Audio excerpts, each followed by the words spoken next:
I'm not good at doing the in-between parts, this is why I wrote this book, this is how it made me feel, this is why I wrote it. But I have 3 poems. This first one is called Slipping Through My Fingers, and it's like my fear of losing people. Slipping through my fingers. Slipping through my fingers all the time, people like droplets. Memories and time pooled in my hands and slowly falling away from me. Hurt. Hurt. I will lose them, and it will hurt. And I will hold them close to me. It matters not how I hold on to water, it all seeps into the ground in the end.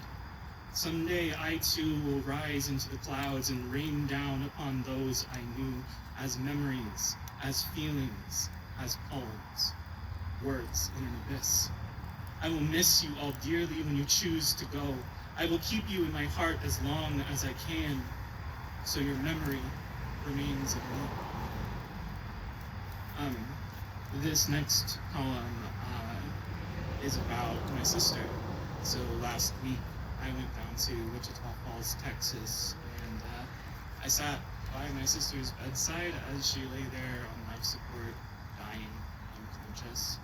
And I really wanted to capture the feeling that I felt while I was in that hospital, just sitting with her, taking care of her. This one's called Wichita Falls United Regional Hospital. The morning sun creeps over trees and buildings and mundane things. Room 748, 7th floor, across the sky bridge. There's a chapel on ground floor, a waterfall up front, semicircle of chairs. It is here I sat cross-legged on the floor. It is here I read a Book of Mormon in Spanish. It is in this building my sister is dying. 7th floor, room 748. I return to her bedside and cry. The machine's breathing for her, pumping her full of fentanyl and sodium chloride. The plug is being pulled Sunday morning. Then a wheeze, a gasp, and my sister will be gone. When I was there, sitting with my sister, I had brought some of my dad's poetry, because when my sister was born back in 75, he wrote a poem about her.